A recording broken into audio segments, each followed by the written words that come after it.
Hey guys, Ashlane here coming at you today with a guide for level 6 Hogs for Town Hall 10. Now you saw on the screen this is part 1 of what will be a 2-part series. We'll discuss using Hogs for 3 stars at Town Hall 11 in the second episode. Today we're focusing solely on Town Hall 10. Let's hop into the strategy keys. So it's a 3-phase attack, especially the variations we're going to be discussing today. Going to be starting with Queen Walks. It's very effective with Queen Walks, mainly because using the Hogs and Valkyries, which we'll be using, just is a very fast moving attack, so you're afforded the luxury of starting out with a Queen Walk on these attacks. Now another good thing about using Valkyries in this attack is that your number 1 priority should be taking out the Inferno Towers, or at least distracting them, either with the Valkyries before you deploy the Hogs, or with spells such as Zap Quake, which we'll discuss both variations in today's episode.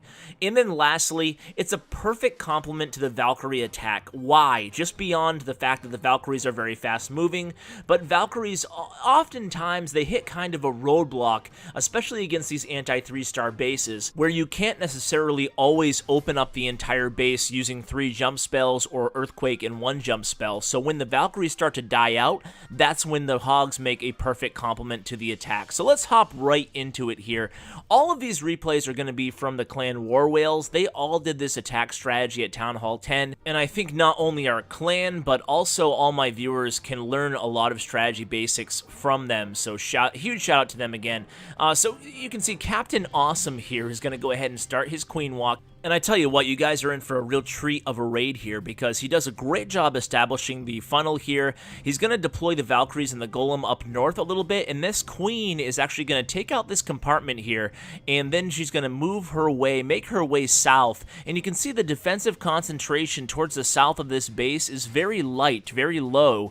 So the Queen's actually going to stay alive and merge with the rest of the troops towards the end of the raid. Now, like I discussed, the strategy keys obviously here are using your Valkyries to quickly engage both of the Inferno Towers. So you do want to use your jump spells or Earthquake spells, whatever you're using against a particular base you're hitting, to make sure you open up a direct lane to both of the Inferno Towers. Now, once both of the Inferno Towers are down, you can start deploying your level 6 Hogs, and level 6 Hogs are dramatically more effective than level 5 were. Sometimes they can survive through giant bombs without heal spells, and that's the biggest difference between the level 6 and level 5 Hogs that I've found so far, especially watching all these attacks, is that they're not as dependent on having to have heal spells to keep them alive, so it gives the attacker a lot more flexibility in terms of his spells, and then it allows you to use those mobility spells, those the jump spells and or Earthquake spells, if you need to open up the base for the Valkyries there.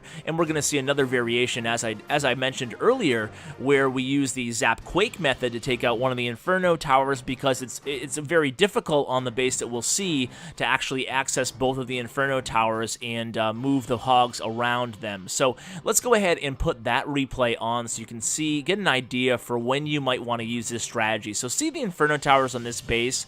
It's kind of an interesting setup here. One Inferno Tower is way up north, a little bit vulnerable there, but Mang decides to go ahead and engage right into that Inferno Tower, and then uses the lightning spell and the Earthquake spell to go ahead and take care of that Inferno Tower, and then the Queen's going to have free reign of that little area, and now there's only one Inferno Tower left on the base, obviously, and Mang can go ahead and focus right on that with his Valkyries, and it's just going to be a really nice execution here. So the Queen, again, starting with the Queen Walk, you're afforded, again, the luxury of time on these attacks here. The level 6 Hogs do a lot of damage quickly, and the Valkyries, obviously, we all know, do a ton of damage really quickly as well. So at this point, we're just watching the Queen do her thing. You can take plenty of time here. You can even last up to 45 seconds or so on most attacks on the Queen Walk portion, and you'll still have plenty of time at the end of the day. So you can see the Queen just doing her thing here. 20% of the base already taken out here.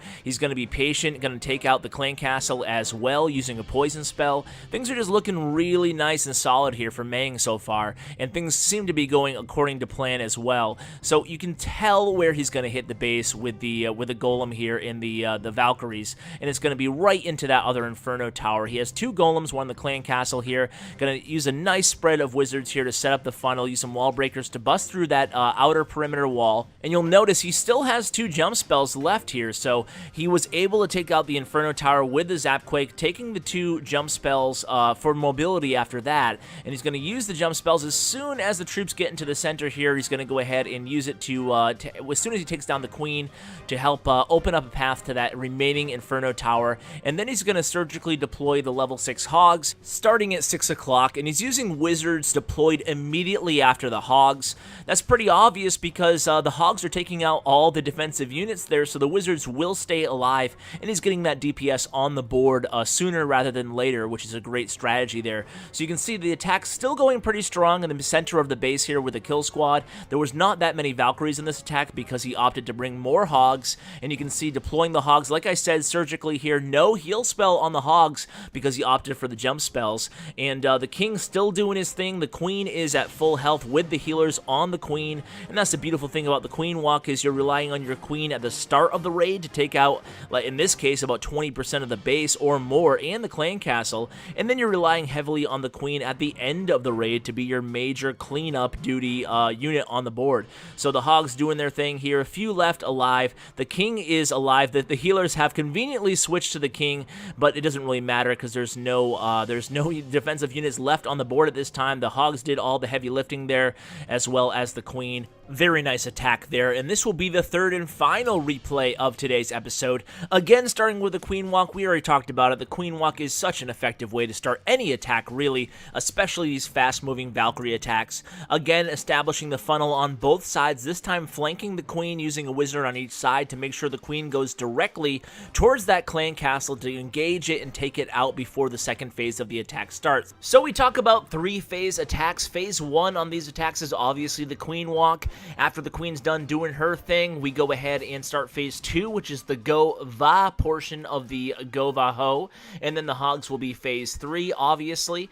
Here you can see Confederates busting a hole through the perimeter wall there, allowing the Queen a path to engage that clan castle. The defensive clan castle actually has a lava hound in it, so he's going to go ahead and use a poison spell before the hound pops, just to take out those archers in there as well, and just slow things down for the Queen. Also going to use a rage spell there, and then start phase 2 of his attack. You can see that Expo is locked onto the Queen, allowing those wizards to really have free reign, creating that funnel there around 10 o'clock or so, and that Golem's going to go ahead and distract the Queen as well as the rest of the defensive units, again starting to create a path to those Inferno Towers so he can use the Hogs.